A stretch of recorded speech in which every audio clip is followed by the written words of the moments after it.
Hello and welcome to another episode of Beyond the Score, the podcast that brings you the views and opinion of those in the news, brought to you by Khel. I'm your host Ashish Negi. Our guest today is one of the highly regarded foreign coaches in Indian football. Started his career as a left back. He represented teams like Aberdeen and Rangers in the Scottish Premier League and Leeds United in England.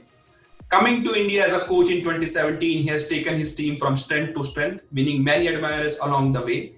It's a warm welcome to Real Kashmir head coach David Robertson. Hi David, how are you doing? Yeah, good. Very good, yeah. Under the circumstances, I'm pretty good, yes. Yeah, so let's talk about your move to India, a bit surprising for many. I'm sure for especially your family and your friends also. So how this happened, coming to I-League second division club from Europe? Yeah, well, I was actually living in the USA at the time.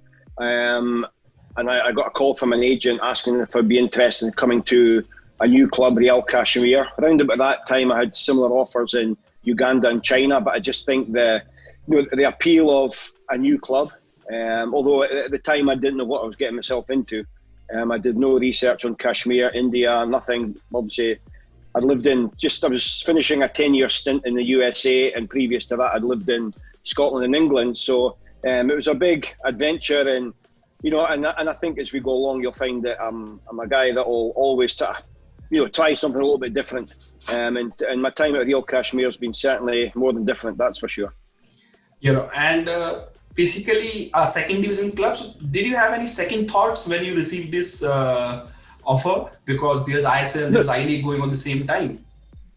Yeah, no, as I say, I didn't know much about the leagues, the I-League, the ISL. I did know that like Del Piero, Roberto Carlos were in the ISL. But I knew that this was like a brand new club. And often, when I first started my coaching at Elgin City and Montrose, those clubs are almost like established and they are where they are. You can't really improve them too much. But I felt that a brand new club, then, I'm not saying the sky's the limit, but you've got a chance of doing things your own way. You've got a chance of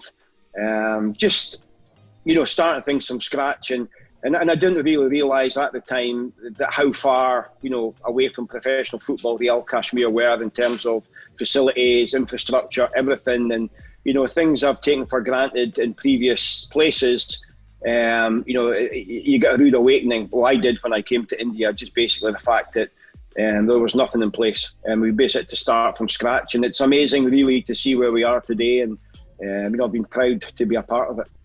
Yeah, so I think it's just about the new club, the challenge you accepted. So you talked about there was nothing on place. So what are the major challenges other than infrastructure? Of course, playing in Kashmir was something which not heard of in recent times in Indian football. Of course, there was a huge football passionate followers are there in Valley. But what are the major challenges you faced, when you just came for the second division league? Well, I think the major part was that I thought everywhere in India was hot and sunny. And I arrived in Kashmir, I think it was early January 2017. There was, it was cold, it was bleak. I arrived first of all in Delhi airport, and you think it's a nice cosmopolitan airport, and you think, oh, so I'm going to enjoy this time here. Then obviously you reach the airport in Srinagar. It's obviously a military airport. That took a bit of a shock to my system. Obviously the guys army with the guns, and then obviously you come out of the roads and there's cows and donkeys and all sorts, something that I'd never ever seen before. And obviously the traffic, anywhere in India, the traffic's busy. But I think, the first couple of days I found it very difficult based on the fact that internet was very patchy at best. So, obviously my wife wasn't too happy that I took the option to go to Kashmir. She wasn't happy at the time. So, even just being able to contact my family in the USA was very, very difficult. And at that time of the year as well, power goes out 2-3 times a day for 2 hours. There's power cuts. And that's, as I said before, it's almost like, I think when I came to India, I really appreciate what I've got in Scotland and in the USA and that types of things. And then after the second day, we couldn't train because there was snow.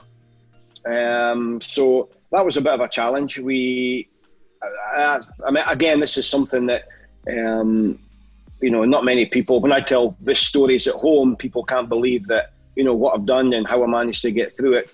there was nowhere. So one of the owners said, okay, what about if we go into this indoor place the next day? So I thought, okay, fair enough, we'll go to this indoor place. I was expecting at worst a school gym hall. And it turns out I think it was somebody's house we trained in. It was like a tiny room, green carpet, windows all the way around, 2 ceiling fans. I had 24 adults in there. Tried to do the best I could, and I later turned out that actually many years later, well, a couple of years later, I ended up going to a wedding in that house.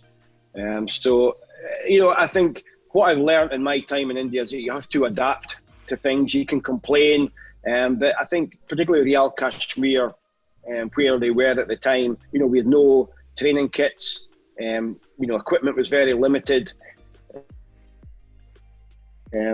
And I could have complained and moaned about it, but you just got to find a way to adapt and get on with things and make the best of it, because it is what it is. I've got to change. I had to change a lot the way I was first coming to India because basically, as I say, it is what it is. And I could have, although having said that, I think I only coached 2 games in the first I-League season because I found it very difficult. Obviously, the weather, the internet, the culture, everything I found very, very difficult. And after about 2 or 3 weeks, I think it was 4 weeks, I actually went back to the USA, and thankfully the owners persuaded me to come back. But I found it very, very tough at the start, if I'm being honest. So, when you came, so you have these thoughts of going back, second thoughts, people say, or say some concern over the whole setup. So what convinced you, when owners contacted you regarding the project again? So what did you convince you to come back, even knowing the situation of the surrounding around you? Yeah, well, I think initially when I went home, I just felt I needed to get home, just to sort things out at home, and obviously just to get away and think about things. And and Sandeep and Shamim both said to me, "Look, we want you to come back." But by then, one of the reasons I found it difficult was when I first went over. Culturally, it was very, very different to what I'm used to. I didn't know anyone, but by the time the 3 or 4 weeks came to an end, I got to know people, and they are good people. So I had a little bit of a tie-up and a bit of an emotional attachment at that point. And then when they asked me to come back, so the idea was I would come back and train. I had to organise some games in Scotland. So the team came to Scotland, and then I also had to train the team. That was tough during Ramadan as well, to give them a bit of pre-season to go to Scotland. So that made it a little bit more exciting. Obviously, taking a team to my home place, that helped a lot. But I think as soon as I got to know the people involved in the club, as I say, they're good people, and I just wanted to help them. And obviously the players, some of the local players that are still with the team today, you feel as if you owe it to them because, I'm not the type of person that runs away from things. I always knew in the back of my mind that I would come back. So as I say, I'm glad that I did come back. Yeah. So you came back, you organized the pre-season. So what was the first impression of quality of Indian football, from Real Kashmir side and then from your opponent side also? This is very early when you played in second division. Yeah, when I played the first season in second division, I found it very, obviously it was just different. We didn't play any home games because of the weather. We played 2 games in Ambedkar Stadium, I think Sudev, maybe Delhi United we played. We lost both games, but I walked into a team that I didn't know. I didn't know any of the staff. I didn't know any of the players. And we had 2 foreign players with Lago, who ended up going to Minerva Punjab, and we had Tamba, obviously from an African country.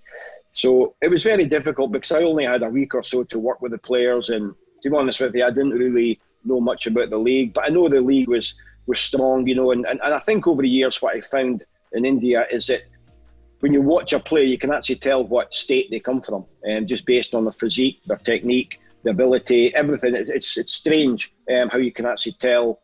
Obviously, I've been here for almost 4 years now, so.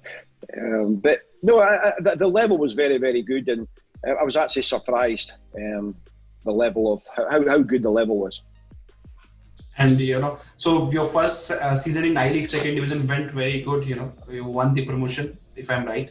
Yeah. And then coming to I-League also. But before moving into I-League, I just want to know, Kashmir is known as the paradise in the earth. They say if there is anywhere paradise, Kashmir. How was Kashmir for you? Of course, it is in news for some bad stuff also, but its beauty and people are I know I come from mountain place, so I understand how the local people are. How is Kashmir as a whole place for you? If somebody asks you today in and around your neighbor in UK, in Scotland about Kashmir, what will you will say? Well, yeah, as I say, I found it hard at the time based on the winter, but I've been to Gulmarg, I've been on the lakes, I've done a lot of things there, and I think the people are very, very warm. As the teams became a little bit better known in Kashmir and Srinagar, people recognise you and you're treated very well, and the supporters are fantastic. And it's funny because I've been there for 3-4 years now, and every time I come back to Scotland, it's almost like you're leaving your second home, and I class it really as a second home now. That's how much I like the place, and obviously there's issues throughout the years in Srinagar and Kashmir, but we are very well protected from it.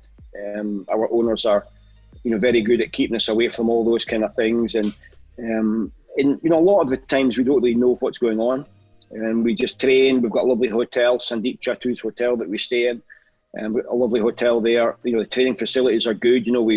We've got dressing rooms and floodlights now, and sometimes we get 20,000 people coming to a game, which is a fantastic achievement. It's actually a fantastic atmosphere because it's almost like a European atmosphere. It's very raw, and the passion the supporters have got and the smiles on their faces, and I think the club's done a lot of good for the state of Kashmir as a whole. But I do feel that we are, as I say, at the start I was very dubious about the whole thing, but I'm glad that I've stuck out, and as I say, it's a second home for me.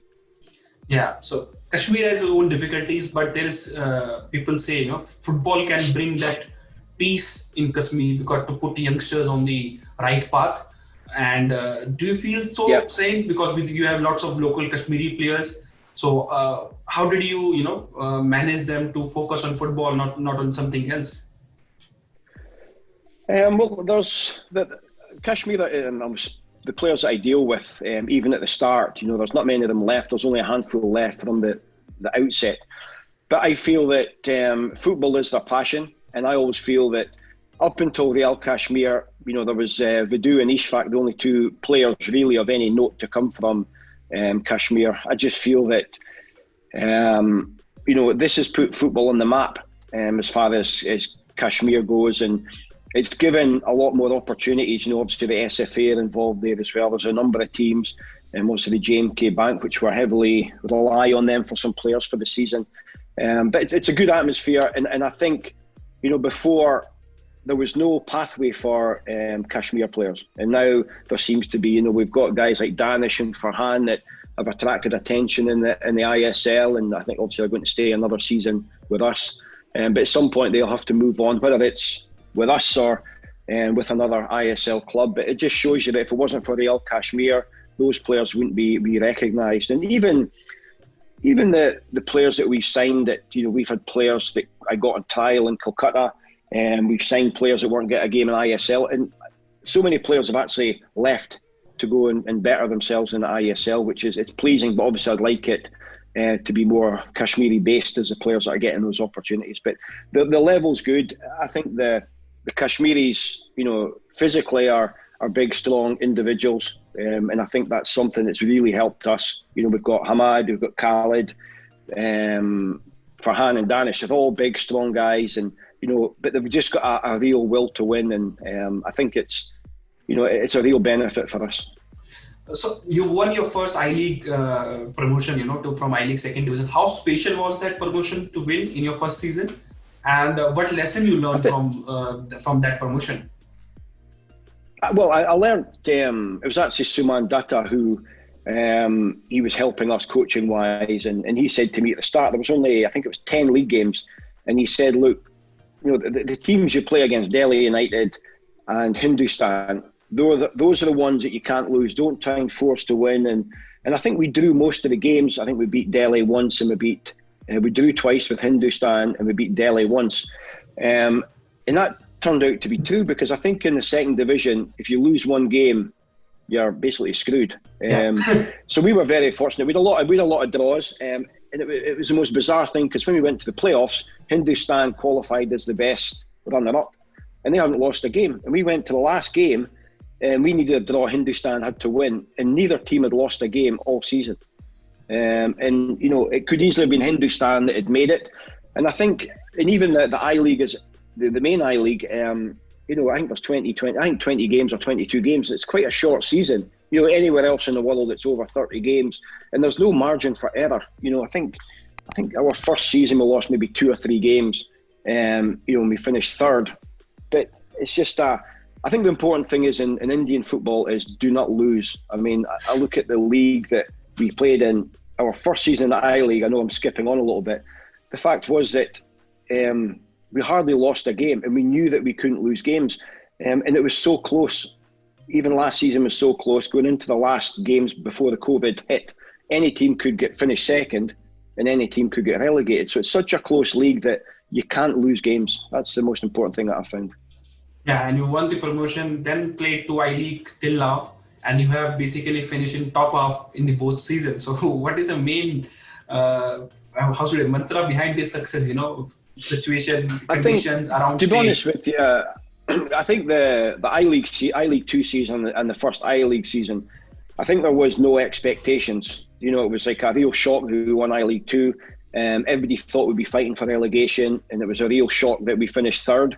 You know, up until maybe, you know, the Minerva Punjab game was called off, and we had to again play a game against East Bengal in Delhi because of the situation in Kashmir. You know, I'm not saying we could have won the league, but we had that up until near the end. We had a chance of winning the league. But I think that was all based on the fact that there was no expectations on me or the team or the club. It was just like a fairy tale kind of thing. And then I found the biggest change for me was when we played Trow away from home last season in our second I-League season.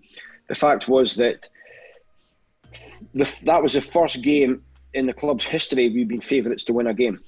We were underdogs in every game. I think we went a goal up, then we went 2-1 down, and then we clawed it back. And I think that's been a turning point for us. The fact is that now, I'm not saying teams fear us, but we're an established team now. The sort of excitement, the unexpected situation is gone now. You know, so we're like an established I-League team now, and with that there comes a bit of pressure. You know, and I think next season, whenever this season starts, I know it's all going to be in Kolkata, but it could be a short season, you know, and it's going to be a different season. So, but no, we've just got to keep going the way we're going. You know, as I say, we've exceeded all expectations so far, but at some point, you know, the Sandeep in particular, he obviously wants us to try and bring home the championship at some point. Now, though East Bengal and Mohun Bagan in I-League, of course, now you can say Real Kashmir can go as a favourite to win the league also, you know, yeah, because 2 big boys are not there.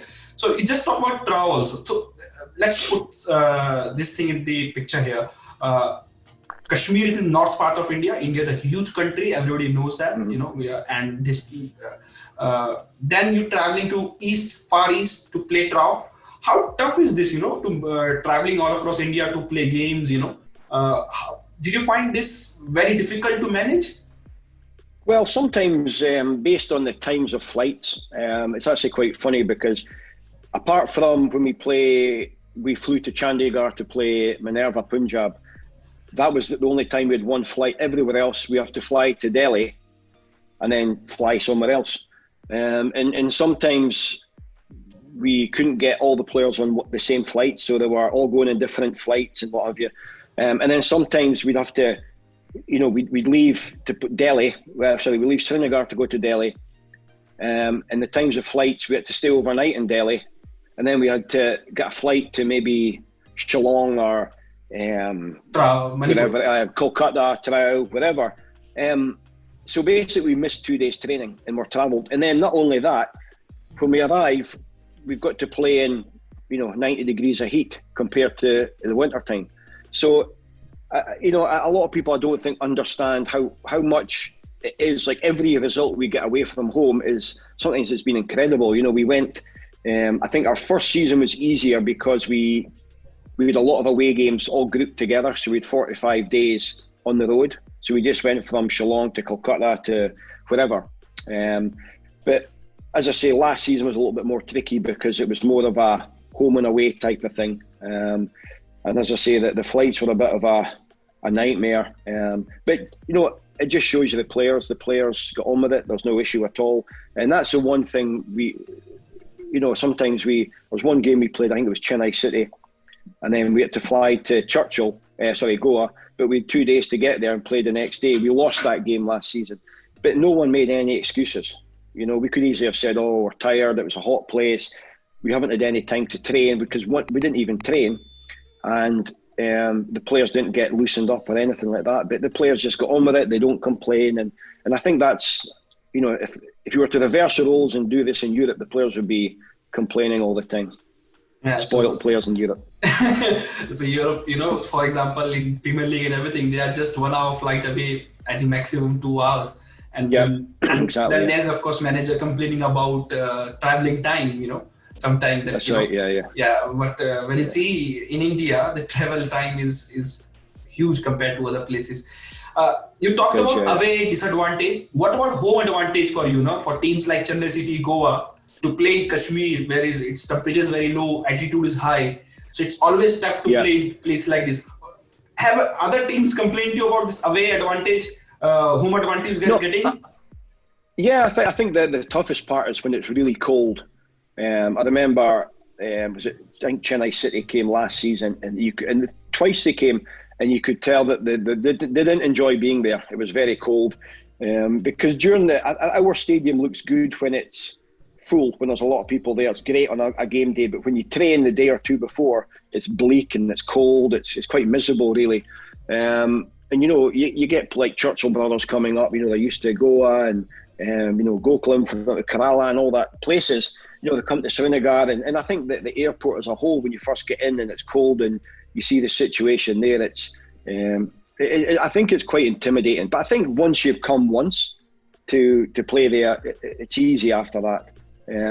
But it has been an advantage. Although our first season in the I-League, we never lost an away game. I think we lost 2 home games at home. So our away form was actually better. But it's hard in the altitude as well. I know even my players, if they've come from another, like we had Subhash Singh, he struggled with the altitude. We had him last year. He didn't do as well as we expected, and I know he's at Mohammed in Sporting now, and he went back to Naraka and did well. I think he found it very, very difficult. Just the altitude, the constant, the cold, breathing can be difficult. My son finds it the first couple of weeks when he arrives. All the players complain about pains in their chest, but as the time gets on, they get used to it. So it is an advantage. So I think playing in Kolkata this year, we'll lose that a little bit. So this was the reason behind your emphasis on the local players, that you have tried to get more local players in, gel them together with foreigners? This was the main reason behind the getting more local players? Well, we need to. Obviously, we need. I think the infrastructure in Srinagar and Kashmir has to be better for youth players. I've been encouraged, or I wouldn't say forced, encouraged to put more local players in, but they have to be of a level that they can go and compete. Because the last thing I want is for the club to get relegated, because I know how difficult it is to get up there, and sometimes sentiment has to go out the window. We've got, as I say, we've got Danish, Farham, we've got Hamad, we've got Khalid, Ujava. We're adding 2 more local players this year to the squad, so that'll help us a little bit. But I think the main aim in years to come, whether I'm still at the club or not, is to have more Kashmiris. You look at the northeast clubs, Naraka, Trau, a lot of them are local players, and I think that's the main aim, is to have more local players. I think next season probably have about 8 or 9 local players in the squad. But obviously we want to increase that as time goes on. But the players have to be good enough. Yeah, and what is the major difference you found between I-League second division and I-League? Now you have played in second division, you've also played in 2 seasons in I-League. What are the major differences you have found in between both the leagues? Yeah, well, I think obviously up until now there was more foreign players. There were 6 foreign players, so no disrespect to players in India, but the level goes up. I always found that a lot, particularly African players, it's very difficult for those players to get visas in Europe. and it's easier in India for them. And there's players, that, particularly African players, that have come in that have actually made the level a lot better. And I think they've learnt a lot with, I know for a fact my Kashmiri players have learnt a lot, professionalism from the foreign players that have come in, how they look after themselves and how they focus on games. But I think, this is just my opinion, I think there's better foreign players in the I-League than there is in the ISL, just based on the criteria they had before. But I think the better Indian players go and play in the ISL. So, I think for us, or for I-League clubs, it's almost like getting the best Indian players you can. And if they're good, you've done your job, but you're going to lose them to the ISL the following season. So the Indian players, it's a constant revolving door. But it's just, as I say, it's something that you have to get used to. But obviously the foreign rules changing again this year. Yeah, I think that's what they're saying, 3+1. We'll talk about it a bit later. So one of the foreigners you signed is your own son, Mason Robertson. And so, of course, convincing your son might be easy, but how did you convince other foreigners which you brought in to come to India and then come to Kashmir to play football? What do you face any challenges? Well, not so far. No, I think most of the players that we've tried to get, obviously we heavily rely on Instat, the programme, and also agents, but I think a lot of it has to do with, like, I've been lucky in the foreign players I've brought in, they've all been successful. I think it's just a gut feeling, because you're going on like limited video evidence to see if they're good enough. But I think because visas are a bit easier to get in India, it's easier to persuade these players to come. And when I come to signing foreign players, I say to them, look, in Kashmir you'll find it very, very difficult. It's a lovely place, but living, the internet goes. I'm honest with them all and tell them exactly, and they're all keen to come, and they all understand the situation before they come in. So far, I mean, we'd Callum Higginbottom last year from England and of Scotland. He found it difficult, but he stuck through it. He loved the experience. Obviously, the financial part of it was good for him. He did well when he was here, but it's almost like he knows it's not for him after a year. So it can be tough, but I think it's the African players it's easier to get. Plus, if you get some players that have played in the league for a number of years, it's easier to persuade those guys as well. Yeah. So, and what about your son? How did you convince him? Well, he was playing in the lower leagues in Scotland, but he came from the USA, played in college. Did one of the top college programs there. He came when I went to Kashmir. He came back to Scotland and went on a few trials, and he was unlucky with dates and fitness and games getting called off, because I reckon he probably could have played in the top league in Scotland. And due to the fact that he was an amateur playing in the USA with his college team, he was a free agent, but you can't, in the top two leagues in Scotland, an amateur can't play in the top league, and you can't change your status if you're out of contract from a professional to an amateur. So he ended up having to play in I think it was League One at that point. He did well, then he went to another team, and just based the fact that we got promoted to the I-League, the owners, basically, it was them that convinced me to try and take Mason there, because it's always a gamble to take your own son, not only just for him or the club, but my family as well. My wife, I didn't want her being annoyed if he went there and he wasn't good enough, he doesn't play. But I've been fortunate enough that he came in and he settled in very well, and he's been good for me based on the fact that even though I don't see a lot of him because he's always with the other players, just knowing that there's a familiar face there, because the last 2 seasons, it's been 8 months being away from home, which is hard, and having him, obviously we missed Christmas as well there, so but he's adapted really well. He's a typical young boy that likes to play the PlayStation, eats, plays football. It's almost a dream for him. Yeah. So, did he enjoy this move to India? Into Kashmir, especially. Yeah, he loved it. He loved it. I think it's given him a lot of confidence as a player. I think he was a little bit sceptical too. With the level, is he going to be good enough? But I think he's like the club. He's exceeded all expectations, and he's had a number of offers to go to the ISL, but you know, I'm fortunate enough for me, he's managed to stay, and also the owners of, you know, found a way to keep him at the club as well, which has been a big help for me. Yeah. So talking about owners and the club, you know, can you tell our viewers and listeners about the work club is doing in the community of Kashmir, whole state basically? Just tell them work. Yeah, obviously they're doing a lot at the moment. We've got a youth setup, we've got a youth academy.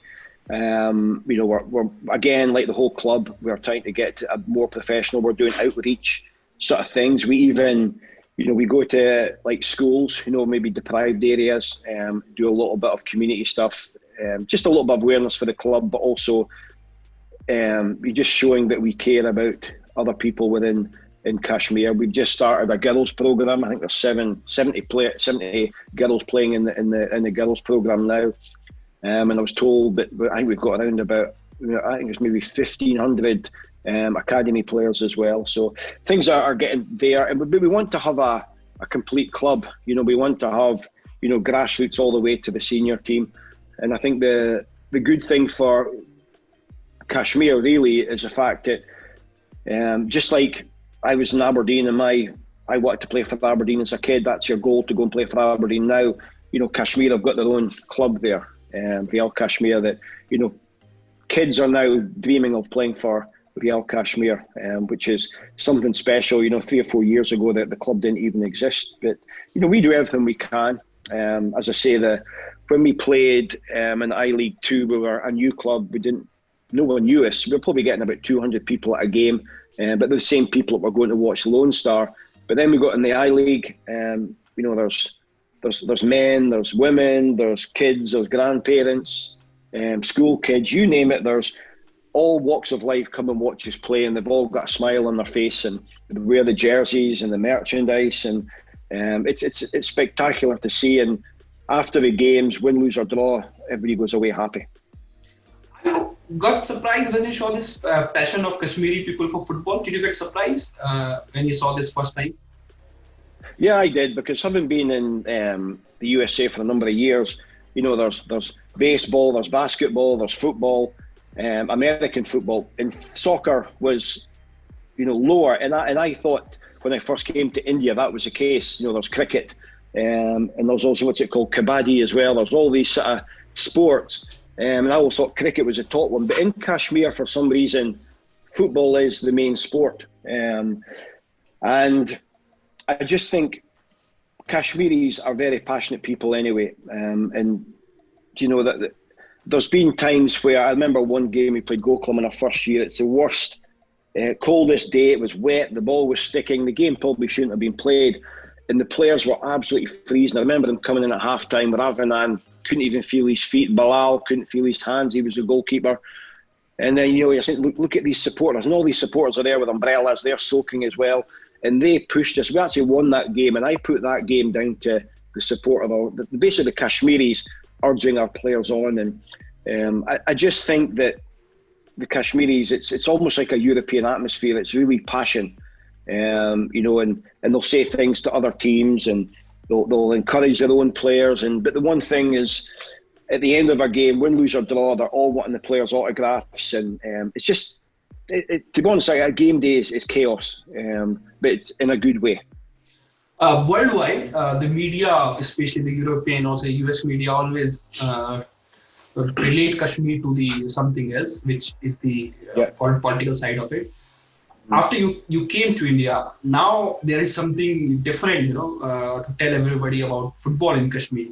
How did your friends and everybody around you, when this success story came out, reacted to it? How did they, speak to you about it?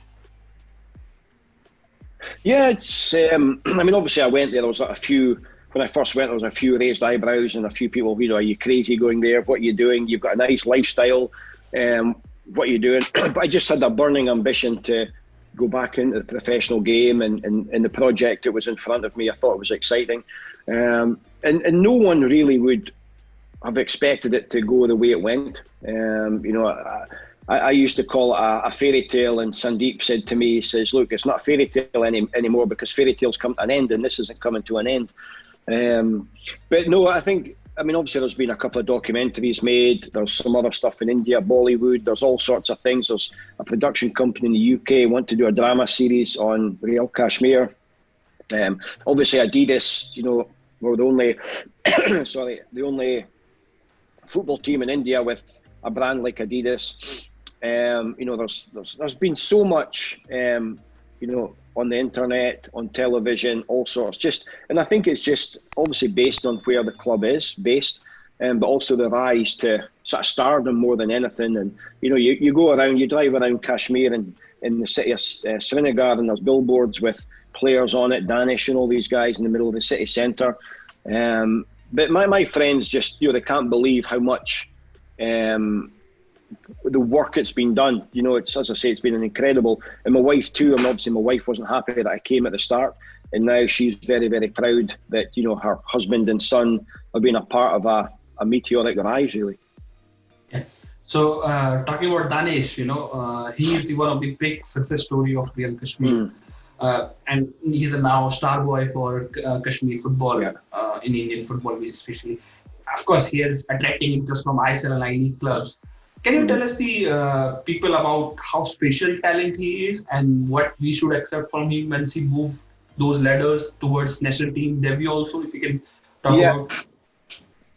Well, I think when I first saw Danish play in I-League 2, actually he was one of the guys that came to Scotland. His style is like a European, a British type of player. He's big, he's strong, he's physical.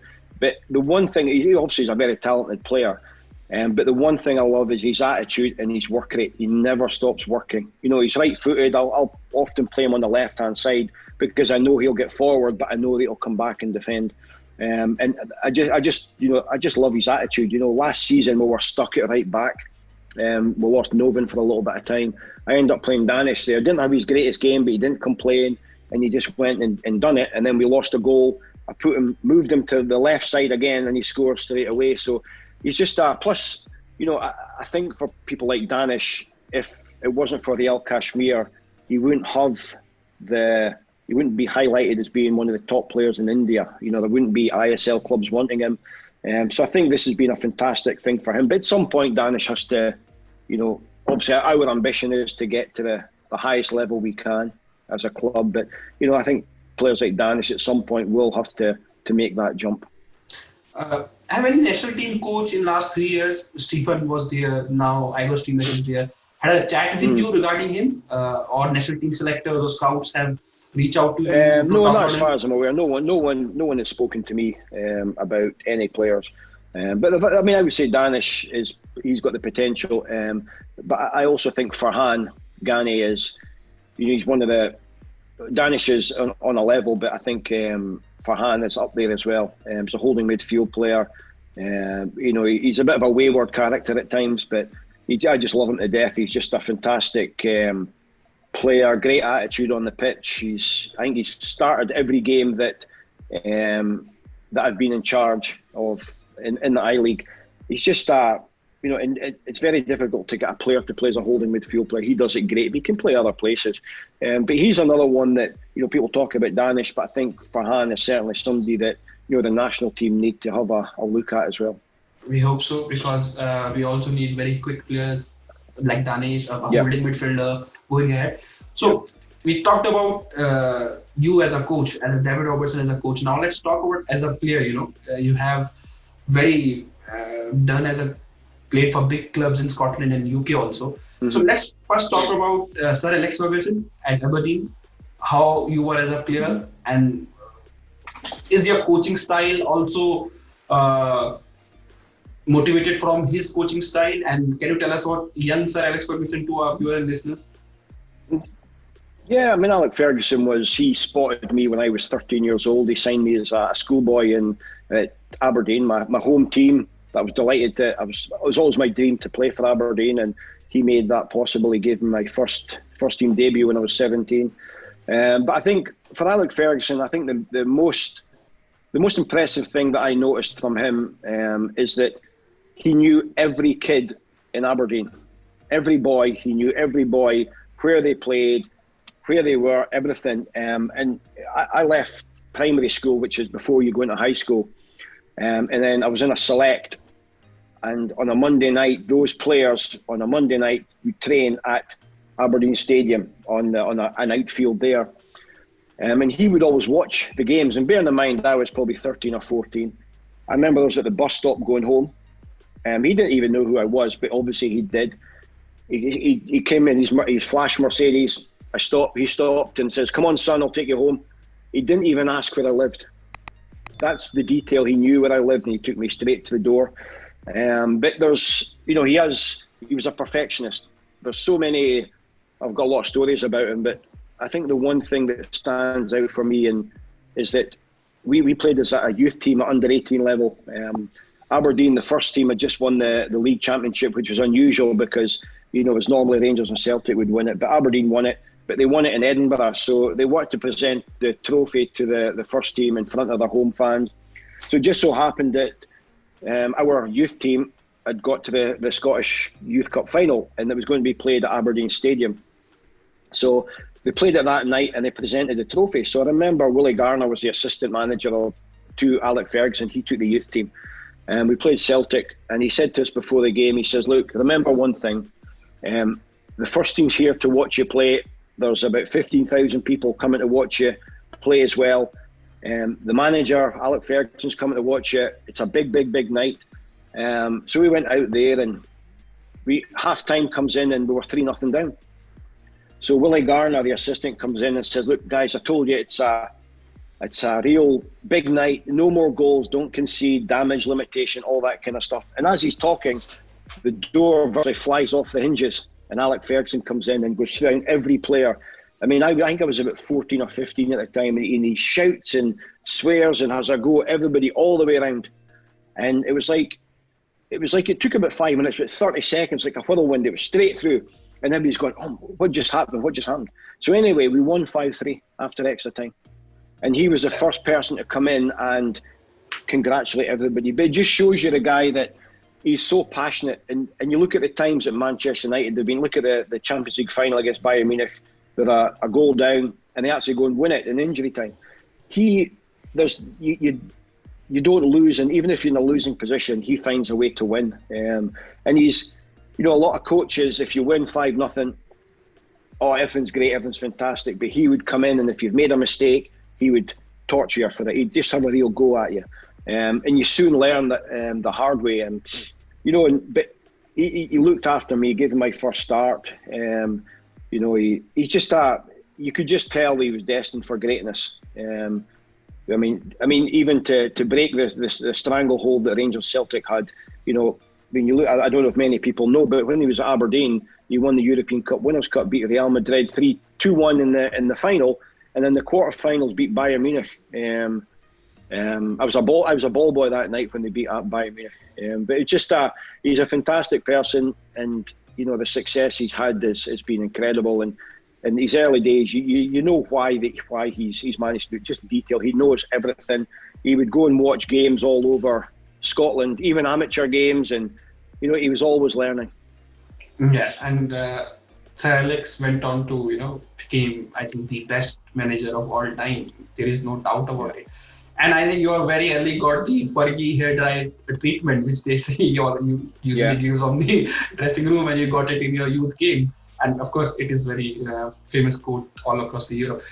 Did you get surprised success you got at United, leaving Scotland and going for one of the biggest club in the world? But to change that, to say Liverpool, they had around 18 Premier League titles, 18 league titles, and now United have 20. So did you get surprised of the success you got in England? Well, I remember the day he left. It was almost like it was a funeral. The stadium, we trained at the stadium, and everybody went in, and he left, and it was like so dull and depressing and what have you. And he obviously went there. But remember, he took over a Manchester United team that was really struggling, and they weren't doing well at all. He obviously made some changes, got rid of the older players, brought in the young ones. But he was actually quite close to getting sacked. After a couple of years, I think it was a cup game. If they'd lose that game, rumours were he was going to get sacked. But no, I just think that he had so much belief in his players, and he's a perfectionist. And I think he thoroughly deserves the success that he had. And Sir Alex left, you also left the Aberdeen to join Rangers, where you won 6 league titles, Yeah. if I'm right. And can you tell us, of course, majority of the world football fans in India know about how big club is Rangers is, but can you tell us the, our viewer listener, the stature and the status of Rangers in European football, and how special was to win those league titles with Rangers for you?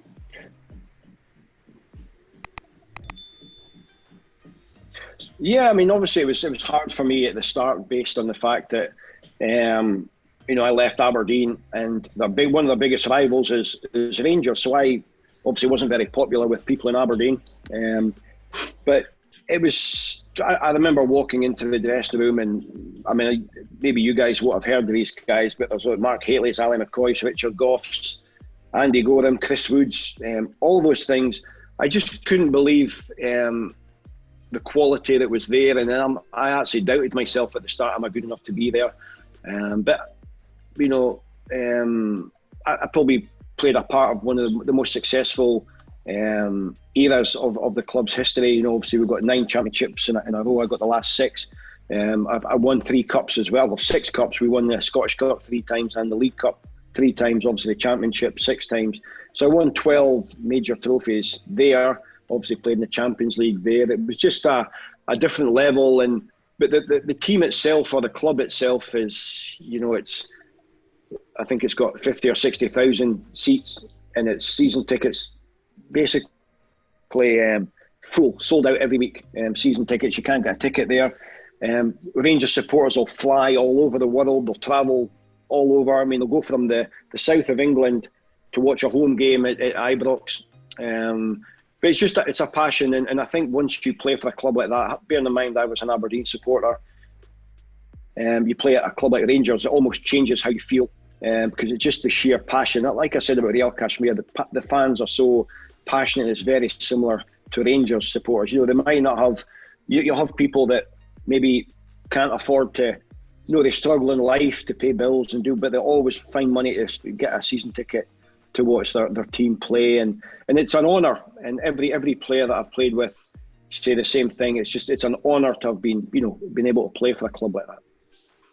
Rangers' journey till now is rise, fall, rise. So, how, as I explained, you feel about it? They're not able to compete on top for very regular.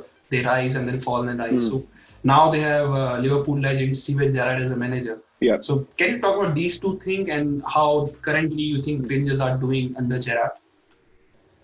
Well, I think it was sad to see it. I'd left to go to Leeds United, and shortly after that, obviously there was a financial issue, and a few things happened, and they had to start again in the 3rd division, in the lowest league. But even then, they're getting 40, 50,000 people at games. I remember watching one of the TV channels, sports channels, and the English Premiership was on, Arsenal and what have you. And it actually said that the biggest attendance in Britain that day was Rangers in the 3rd division. They had more supporters in Liverpool and all that kind of stuff. So the support was always there. They never dwindled. They kept going. That's just the passion of them. But it was sad to see. They're going down they're playing against part-time semi-professional teams. Very, very difficult. They went through a few managers. Ali McCoy was manager for a while. But I think under Steven Gerrard, they've definitely stabilised a little bit. They had Pedro Caixinha before that, Mark Warburton before that. But I think with Steven Gerrard, it's like he's obviously a top player, and I think with his reputation, he's going to get longer than most other managers would to make Rangers success, and I think he's beginning to do that. But again, Celtic, they've got 9 championships now. They're going for 10, which is a world record. That'll beat our 9 in a row record. So he's under a little bit of pressure to try and stop that. But Celtic, they're playing in the Champions League every year. They've got a lot more money, stashed away. So it's going to be very difficult for Gerrard to stop that. And I think Rangers supporters, it's not about Europe. It's about stopping Celtic getting that 10th championship. You might not be aware of this, but and maybe many of our listeners and viewers are not aware of this. Sunil Chhetri and Jeje went on to give a trial with Rangers FC, and it's in, I think, early 2011 or 2010. I think they both went together for a trial at Rangers FC, and I think they did a very good trial. But again, the visa, work permit, and everything stopped them for signing them. Yeah. Now, of course, our women team star Bala Devi, she's playing for Rangers women team. So, can you tell us about this? How Bala Devi move has been, highlighted in Scotland or among the Rangers fans about? Well, I think it's very good for Indian football, because again, it's something else that puts Indian football on the map. I remember there was a spell when a lot of American players came to Rangers. I think there was Bocanegra, Claudia Reyna. A lot of American players came, and I think what it does is it actually gives like Europe confidence in like the USA and India, because obviously it's USA at that point was a new nation for football. I know India has been playing football for a long time, but I think since the inception of the ISL, players are now, people know the league, but they still they question the level. And I think when you see players coming over, obviously it's a women's team, which that's getting bigger and bigger in the UK as well. America is big for women's soccer, they call it. But in the UK, it's now getting bigger. There's, I think it was Alex Morgan has just left the USA to come and play in England. So I think the UK is now, as the women's part, is now putting a stamp on the game as well. And I think there's going to be more Indian players. As I say, the visa things, as you said, the visa thing's very difficult. But I do think there's players like Sunil Chhetri, all those players, they could come and play in Scotland and England. But I think it's I think they love the challenge of playing somewhere different. I think I feel for some of the players in India is that, I'm not saying they're always going to be stuck there, but there's not many playing anywhere else. And I think it would be great just for just for the whole game in India, but also for the players themselves to go and try something else, something different. And then when they finish playing, they go into coaching. And they've got different ideas. It's not just the Indian way. There's different ways, but hopefully someday that'll happen. So we talked about Rangers and their struggle. Another former team, Leeds United. After I think 16 years, they're back in Premier League. Yeah. So what was the experience to play for Leeds United and then play against Manchester United? They have one of the fiercest rivals. So how was the experience playing in England for Leeds United for you? No, it was very good. I must admit, I found it. It was like a different level compared to Scotland. Scotland's at a very, very high level, and obviously we played in the Champions League, Juventus and Bayern, Borussia Dortmund, those teams. But when you go to England, you're playing it week in, week out. My first game was against Arsenal. Played against Mark Overmars and Ray Parlour and Ian Wright. I think we drew that day, and then you talk about Manchester United. I played against Beckham and Giggs. I was up against Beckham. We beat them. The first game I played against Manchester United, we won 1-0. We beat Manchester United, and obviously we played Liverpool, Steve McManaman. I think just the level and the fame of the players you play against is incredible. That you managed to be in the same field as them, and I just think it's sad. They turned it a little bit like Rangers. It was a financial issue. They lost a lot of money, and then they had to, drop down the leagues again. But I think it's 16, 17 years that they've been out of the league, and I can't believe how fast that time's gone. But I think it's the Premier League needs Leeds United, and they're a massive club, and I know firsthand that it's another set of passionate supporters, and they've been very patient. I know that when they played in League One and the Championship, they're still getting 40,000 people at the games. Just the passion of the whole thing, and I know that the manager they've got now is one of the most respected managers in the world. And but no, as I say, I've been very fortunate in my career to have played at good levels and played with fantastic players, played against fantastic players, and it's good to see both my clubs back up, former clubs back up there, challenging and or back where they belong. When you played for Leeds against Manchester United, did Sir Alex said something to you when you? No, he didn't. But I remember one thing. As I was walking into the stadium, going out of my car to the stadium before the game, one supporter says to me, Leeds United supporters, because there's a rivalry between Leeds United and Manchester United. One of them came up to me and he says, I don't care if you lose every game this season, but you have to win this game today. It's just different. It's a passion with the whole thing. But Alex Ferguson, when he first went to Manchester United, he actually tried to take me from Aberdeen to Manchester United, but Aberdeen wouldn't let me go at the time. So yeah, and at that time when you joined Rangers, it's what nearly £1 million deal, and that time that £1 million was a big transfer fee, So I know how much Rangers have paid. So to get your service. So talking about your life, you also spent your majority of life in USA also in coaching and everything. So how was that experience in USA for you? It was good. I first of all went over there to coach a few youth teams, and I wanted to sort of take it easy a little bit, and I ended up running the whole club. Also, there's boys and girls. The idea is to try and get them college scholarships in the USA colleges. So there's also a little bit of pressure in that. It was a big club. You're dealing with parents and issues like that. But I enjoyed it. I was there for just under 10 years, and then during that time, I coached the professional team, Phoenix. It's now called Phoenix Rising. It was called Phoenix FC Wolves at that point. That was a great experience. Again, it's a little bit like India. You're flying all over. You're 2 flights to get to a game, and just full of challenges. And at one point the club ran out of money and couldn't pay the players, so I had to deal with all that. But it just gave me the bug to go and continue coaching at the professional level, but I enjoyed it. The one thing in the USA is that you have to work. I remember I coached 3 games at youth level, 3 games in 3 different states in one day. So I had 3 flights, I had to take 3 separate car hires, 3 different games in 3 different states. That's just what you have to do in the USA. I also had a time when I was coaching Phoenix FC, but I was also coaching the youth teams. But the youth team had qualified for a tournament in Hawaii, so I'm flying from Phoenix to Hawaii. I flew back and forward 3 times in the space of 5 days.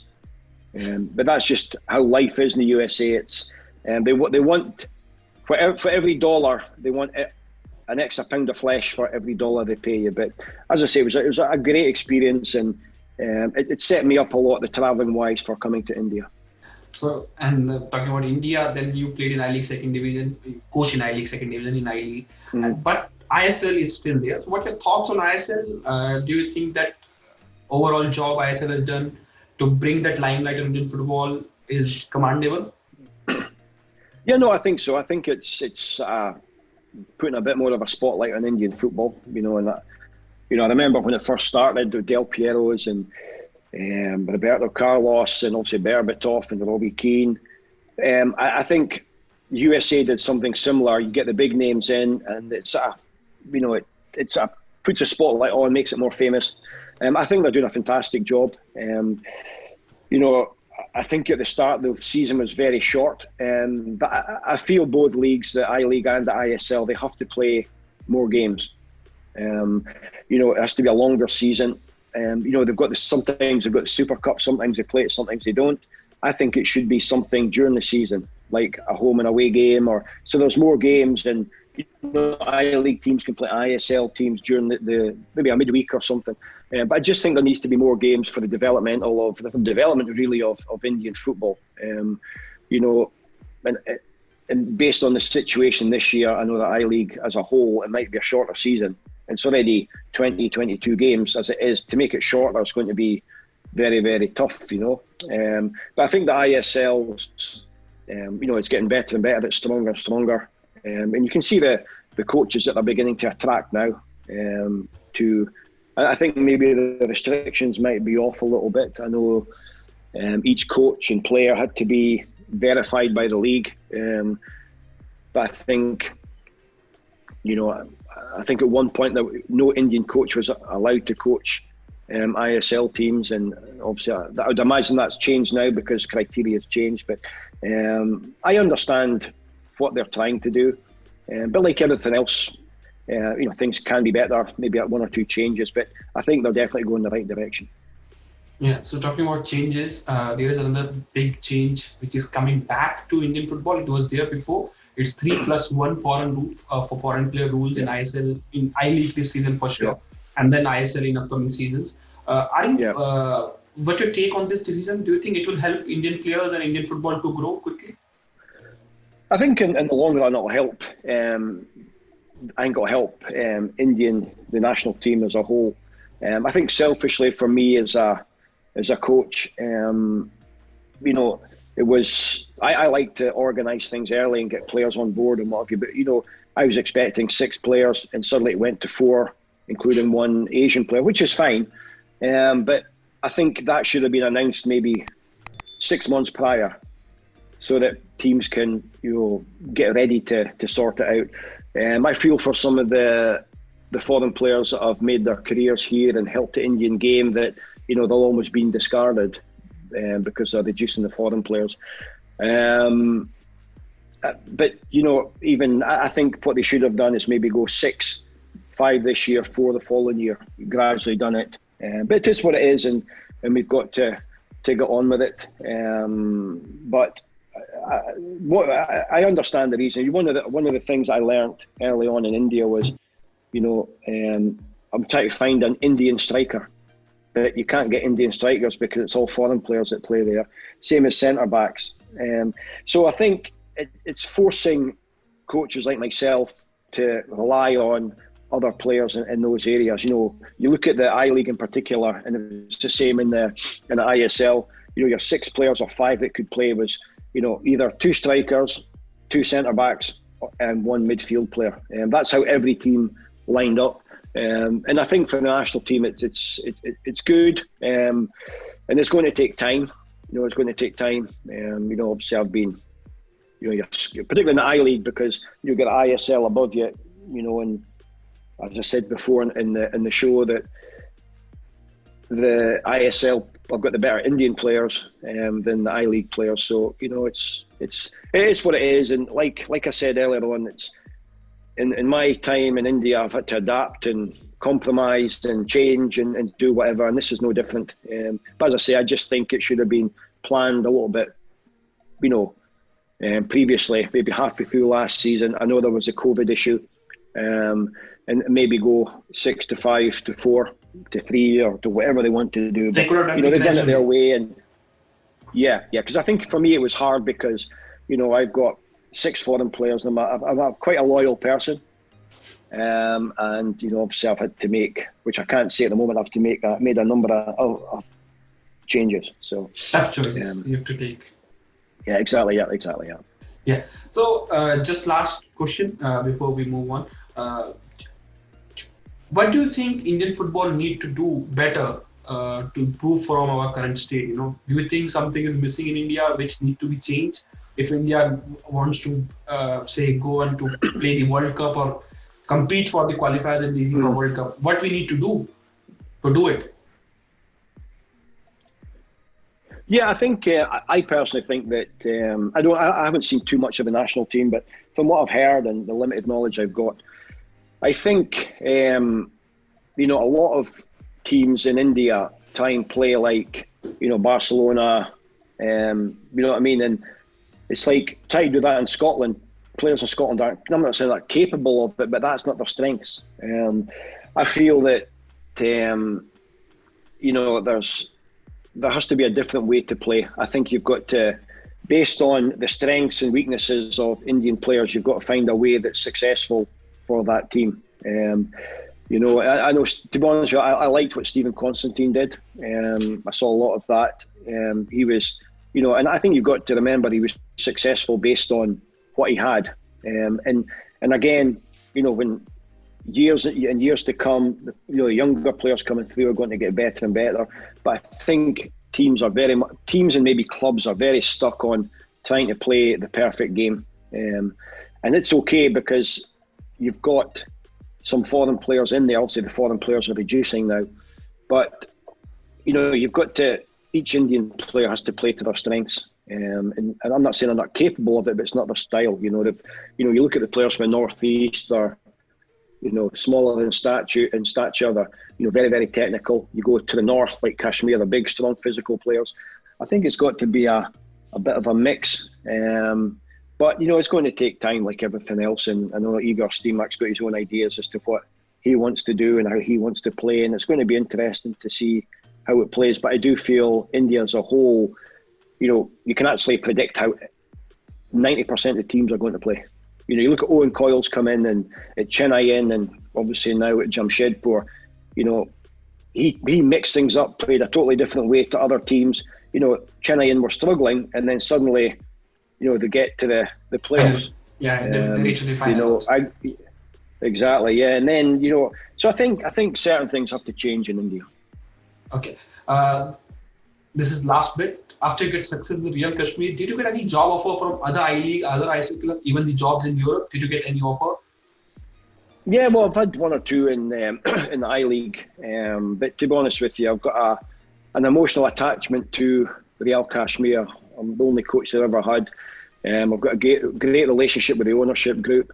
It's almost like the perfect job, but maybe not in the right place, if you know what I mean. If it was a bit closer at home, it'd be better. But no, it'd be very difficult for me to leave and go to another I-League team. Obviously, the club as a whole, I think, have got ambition to go to the ISL at some stage. We're still trying to find our feet a little bit. But I'd love to see Real Kashmir in the ISL. On that note, big thank you to you, David Robertson, for joining us today. It was amazing to hear of your journey from Scotland to USA, then to India. Yeah. And we hope that you will be back here soon for I-League and might bring the I-League title home for Real Kashmir this season. Okay, so to our viewer listeners, don't forget that you can listen to all our episodes of the Beyond the Score podcast at your leisure on Spotify, iTunes, JioSaavn, Ghana, and other major platforms. You can also catch them in the video form on our YouTube channel, Khel TV. Until next time, this is your host Ashish Negi signing off. Thank you.